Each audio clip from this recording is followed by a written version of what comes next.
Welcome in and welcome back. Keeping with this spooky season theme because we are still in October, in this video we're going to be taking you through the Halloween Horror Nights 33 tribute store.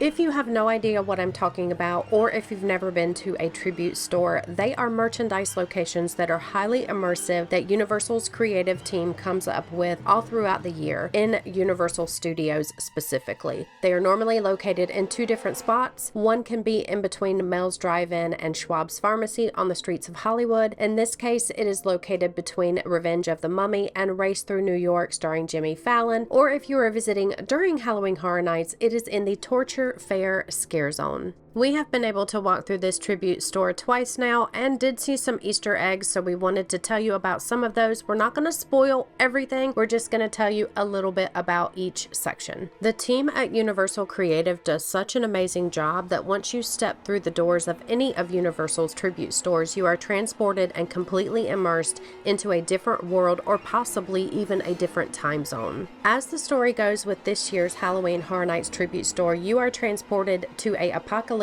city that has been terrorized by an ancient evil. An unnamed artifact has been donated to the Museum of Antiquities. Protesters tried to warn of a curse attached to the unique bat idol, but it wasn't long before the exhibit was destroyed and a shadowy bat-like figure began terrorizing the city with no end in sight. As you step into the tribute store, you begin your journey with an abandoned construction site. I'm sure there's all different types of Easter eggs just in these display cases alone, but as you can see, there's lots of out of service signs as well as some warnings of the bat idol.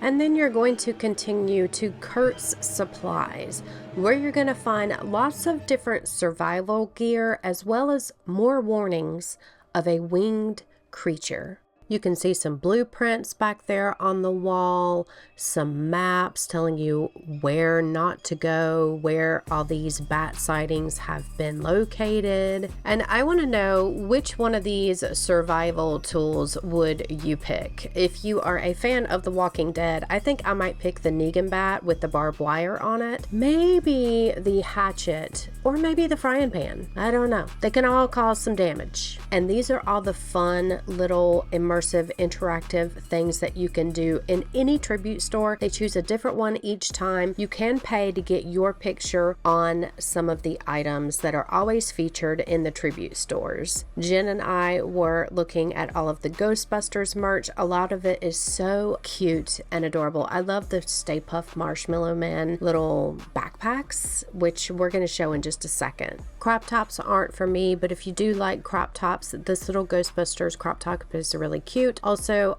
we're always a fan of collecting shot glasses. Chucky popcorn bucket, anyone? Anyone? Little Boo sipper?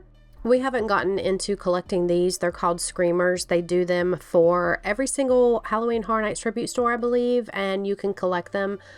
I think they're kind of cute. Maybe we should start collecting them. I don't know. That's just one more thing for us to set on our shelves. Of course, Ghostbusters mugs, hats, more t-shirts, more cups. Dave really liked this Ghostbusters button up. I really thought it was cool, but he didn't get it because he said that he did not know where in the world he would ever wear this to except for a Halloween Horror Nights. So he put it back. And there's the Stay Puft Marshmallow Man backpack. Is that not adorable? I would totally rock that. Let me know in the comments. Would you buy this and rock this Stay Puft guy? I definitely would. After leaving Kurt's Supplies, you're going to walk through an alleyway that is reminiscent of the HHN 32 tribute store, where you walked through comic books sprung to life. All your nightmares springing to life. Can you just imagine?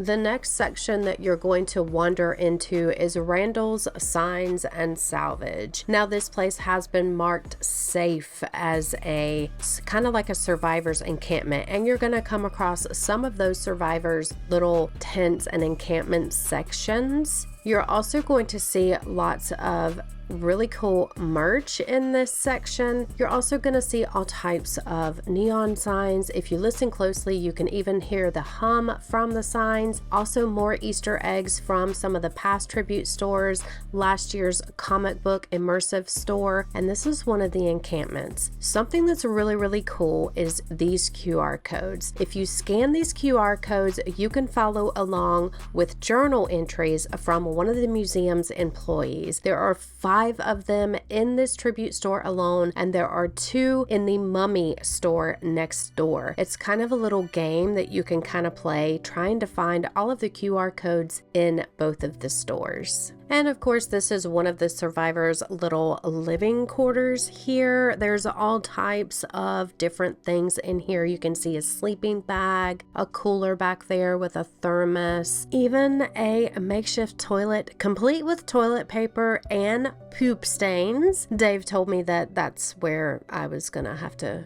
go to the bathroom next. But one thing I also noticed is the first time that we walked through this store, there was a little Boo stuffed pumpkin sitting on the pillow. And the second night that we went, Little Boo was gone. So that makes me wonder if they kind of move Little Boo around in the store and you're supposed to find him, because I thought it was interesting that he was there once and then he was gone.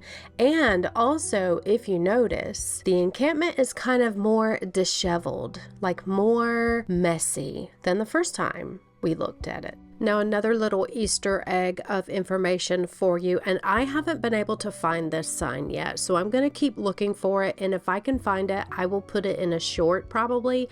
But there's a sign in this section, Randall's Signs and Salvage, and it says Haunted Hollow Hills. It's a nod to a room from the HHN 22 tribute store where a Halloween celebration was taking place in the small town of Hollow Hills.